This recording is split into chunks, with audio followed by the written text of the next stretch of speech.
Hello, outside another one of Estonia's lighthouses here on the island of Hiiumaa, and we're going to look this time at number 4 in our series on life everlasting, on death, dying and future hope, concentrating on the Old Testament hope.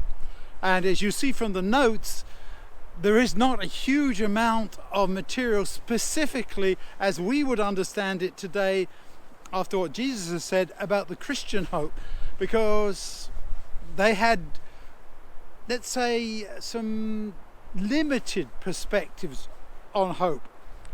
Job, for example, is a great one when he says, I know that my Redeemer lives and I will see him. And so there's that kind of hope. Mentions there in Psalm 49 that God will rescue me from the power of the grave. Psalm 71, you Lord are my hope. And Isaiah 26, those who died in you Lord will live. But clearly there was some debate over this, because by the time Jesus came, you had the Pharisees who did believe in resurrection and you had the Sadducees who did not believe in resurrection, and both of those were appealing to the Old Testament, as we would call it today. So they did not have a hope in the same way that we do today, having heard what Jesus has to say. And I put in the notes for this time the quotes from Christina Rossetti and Isles and Menninger and so on. The one I particularly like is from Brunner.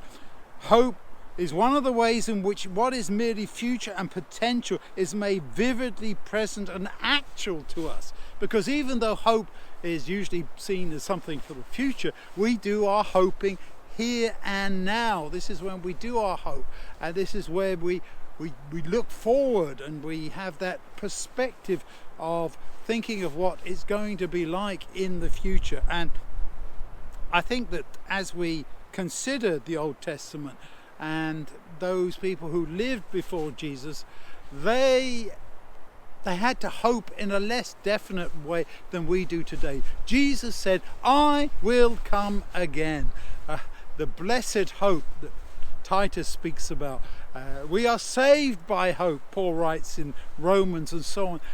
That kind of Christian hope is not seen so much in the Old Testament, but it's still there. There's perspectives on God being the one who you hope in, the one who you redeem. Resurrection spoken about in Daniel 12, and Abraham was convinced that God would bring Isaac back from the dead, even if he sacrificed. Not said in the Old Testament, but there in Hebrews 11 as the comment is made.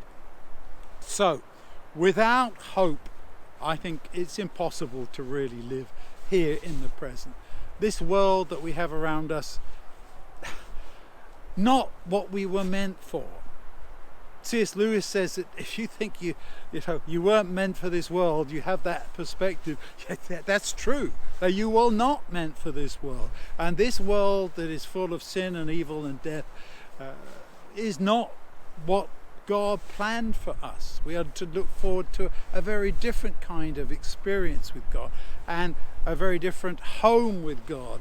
Revelation 21:22 takes us right the way through to the end, and when God will be with us and we will be his people and he will be our God.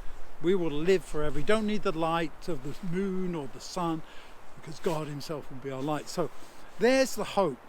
As we look through the Old Testament, though, it's a perspective that is like a dawning light. It increases until Jesus comes and becomes the embodiment of hope.